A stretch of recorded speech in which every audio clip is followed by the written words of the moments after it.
The God of gods! This lens is a war. This lens is a fight. This lens is the lens that I would go to if I had to choose only one lens to do everything with. It takes fantastic photos, it's excellent for video because of the stabilization and the constant 2.8 aperture. It's weather resistant. I have abused this lens. I have used it in the sun, I have used it in extreme cold, I have used it when it was drizzling, and I was totally fine. It hurts so much to think of you as someone else. Can't get enough when you're sweet talking to me. Now I'm talking sweet about myself. Put your arms around me, put your faith in me, put your love on me. What you need from me, need your love on me, put your love on me. Okay, so today I wanted to talk to you guys about why I shoot everything basically with the Fujinon 50-140 RLM-OIS-WR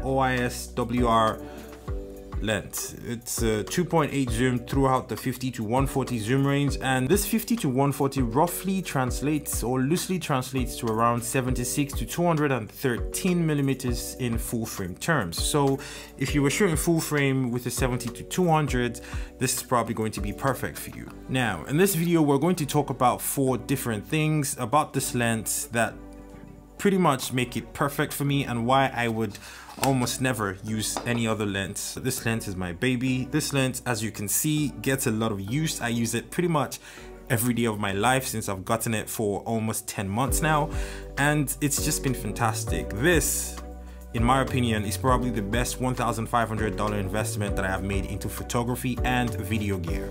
And yes, I said video gear. A lot of the people who buy this lens use it for landscape photography.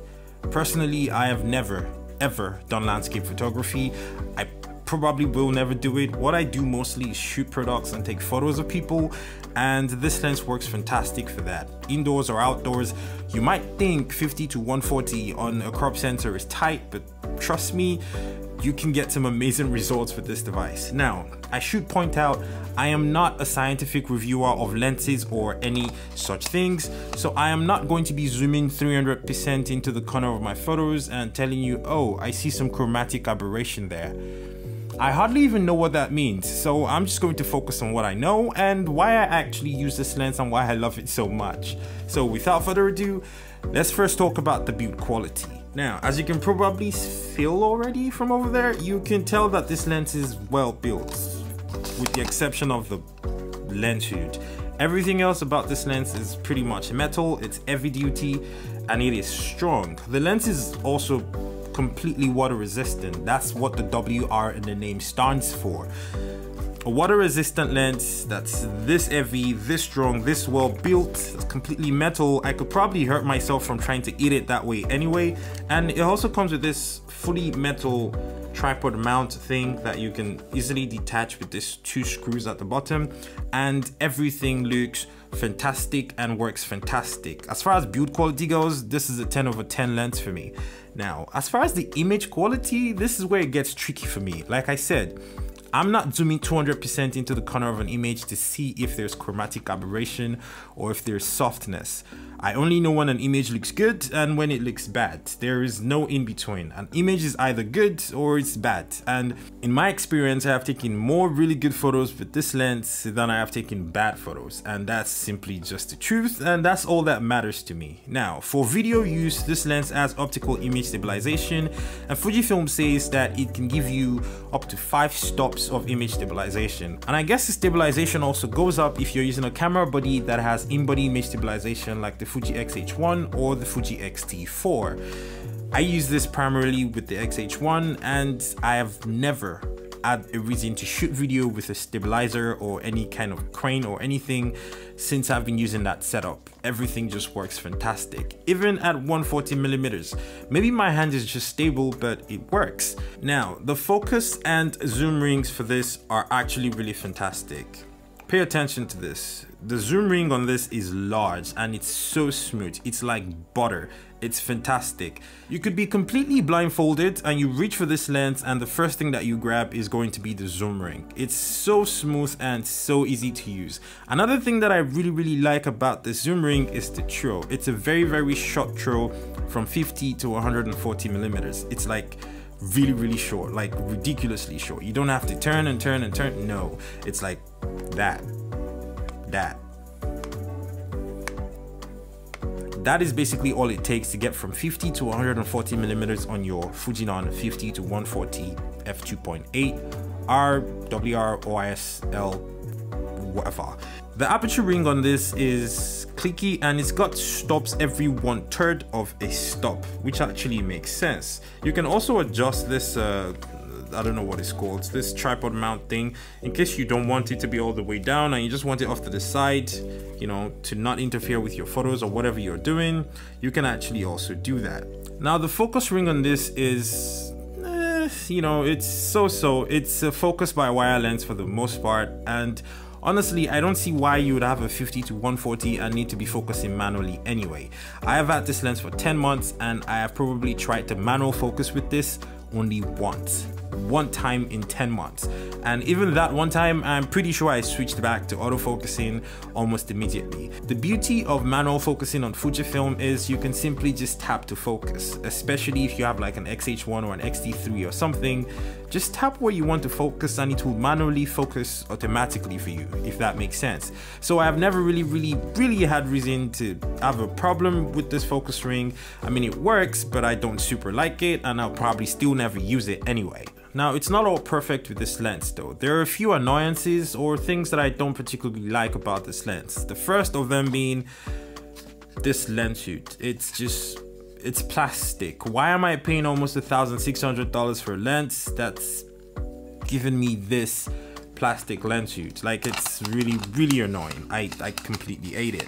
Now, this lens takes 72mm filters, and this lens hood, you can actually remove this bit of the lens hood and you can easily adjust your filters without having to take off the entire lens hood, which is nice. But that's probably another thing that I don't like about the lens hood, the fact that you can easily lose this. But then there's also the fact that I don't even use ND filters of any kind at all, so this almost never comes off. Like, I never take it off, it just stays there. Now, I would have appreciated a metal lens hood for a lens that costs so much, but I mean, there isn't any other options. It's not like I can go and buy aftermarket metal lens hoods for the 50 to 140, so I just use what Fujifilm put in a box and I am good with it, for the most part. Another quick annoyance with this lens is going to have to be the focus hunting in low light situations. I mean, obviously it's a 2.8, and when you just don't have a lot of light coming in and you're trying to focus on one thing, it will hunt a little bit before it catches on to the focus. It's a little annoying, but another con to note with this lens is that it eats up batteries a lot. So if you're going to have your Fuji camera, shoot this, especially because most Fuji batteries are not great.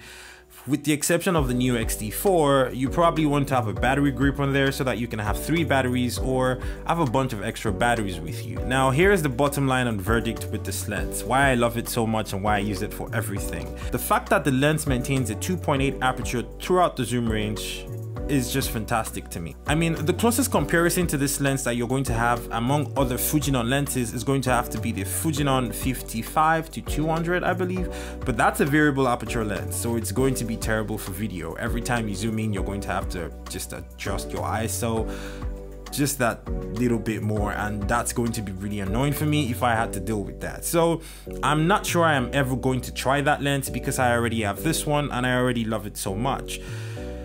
It's a lot of money to spend on a lens, and but at the time when I spent that money, this was probably the most money that I had ever spent on any single lens ever. Like, I don't spend that much money on lenses. I believe before this, the most I ever spent on a lens was $700. I just didn't see a reason why I would have a decent camera body and I would still need to be spending thousands of dollars on lenses. But my opinion has since changed since I started using this lens. This lens is a war. This lens is a fight. This lens is the lens that I would go to if I had to choose only one lens to do everything with.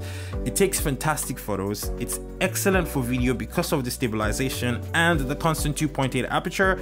It's weather resistant. I have abused this lens. I have used it in the sun. I have used it in extreme cold. I have used it when it was drizzling and I was totally fine. So if you're a Fuji shooter, video, photo, whatever it is, you don't have to be a landscape shooter to actually understand or see the use or the need for the Fujinon 50-140. It's not even that deep. I've owned 4 Fujinon lenses since I started shooting Fuji a little over a year ago, and in my opinion, this is probably the best one that I have used yet. If I had to only pick one lens in my Fujinon collection of lenses to use to shoot everything, photos, videos, the only lens that I can put on my camera for a year straight and I can't change it, this is the lens that I would pick, and that's just a statement of fact. It's a fantastic lens, fantastic build quality, fantastic image quality, the focusing and the zooming is fantastic, the aperture ring is fantastic. Everything except the lens hood is pretty much top tier, and I absolutely love it. I would recommend this to anyone. I would recommend this to professional photographers. I would recommend it to videographers. In fact, you might not believe me if I told you that maybe the last 50 or 60 videos on my YouTube channel have been shot with this lens, and the lens is fantastic. The lens works wonders. I love it.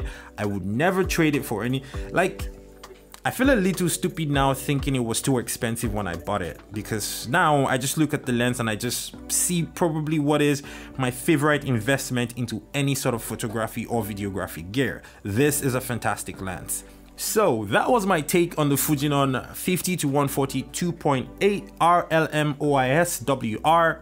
It's my favorite lens that I've ever bought, definitely. It's also definitely the most expensive lens that I've spent money on, and I do not regret it. In fact, I am now recommending it to people who shoot Fuji. Thank you so much for watching. I hope I can continue to make fantastic videos like this for you. If you've not subscribed yet, please hit that subscribe button, and if you liked this video, give it a thumbs up. If you didn't like it, give it a thumbs down twice.